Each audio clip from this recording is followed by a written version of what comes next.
Welcome to London Property News Bulletin.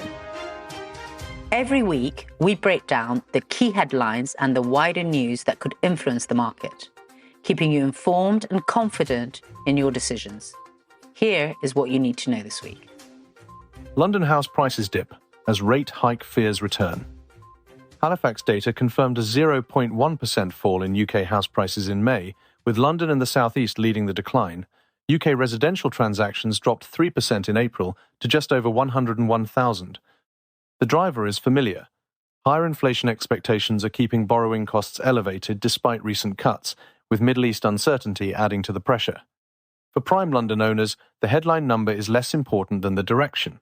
When transactions fall, liquidity tightens, and liquidity is what protects value when you need to move. High-value property sales face escalating legal complexity. Transactions involving high-profile residential property are becoming materially more complex, according to Property Wire. Compliance demands, anti-money laundering requirements, and due diligence obligations are all escalating, adding time, cost, and friction to completions at the top end of the market. This is not a new trend, but it is an accelerating one. For buyers and sellers in prime central London, the days of a straightforward conveyance are over.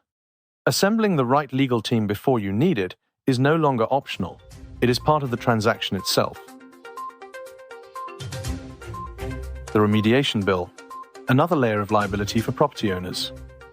Evershed Sutherland's May 2026 UK Real Estate Roundup flags the remediation bill as the next significant piece of legislation affecting property owners, developers, and lenders.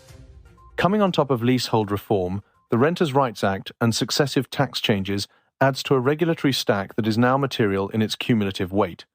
Prime London owners with multiple properties or development interests should be mapping their exposure now, before the detail is settled.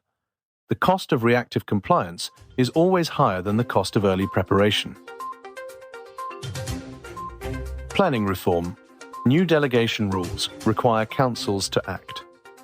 The government's national scheme of delegation will change how planning decisions are made, requiring councils to amend their constitutions before the new rules take effect. Savills has set out what this means in practice: fewer decisions going to committee, more delegated to officers. For prime London owners with development ambitions, this cuts both ways: faster decisions in theory, but less opportunity to challenge through the political process. The quality of the officer relationship matters more than it used to. India's ultra-high net worth population set to grow 27% by 2031. India's ultra-high net worth population is projected to cross 25,000 individuals by 2031, a 27% increase, according to new data from Cafe Mutual. The number is modest relative to Indonesia, 82% projected growth, and Saudi Arabia, 80%. But India's wealth cohort is larger in absolute terms and has an established London connection.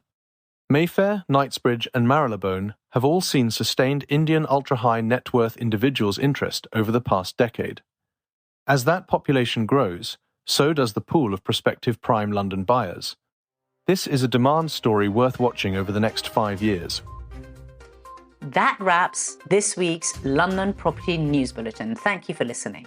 If something caught your attention or you need support navigating the impact of the news, then please reach out to us. We're here to guide you. If this was useful, do pass it on to someone who also follows the market, and don't forget to subscribe to stay one step ahead.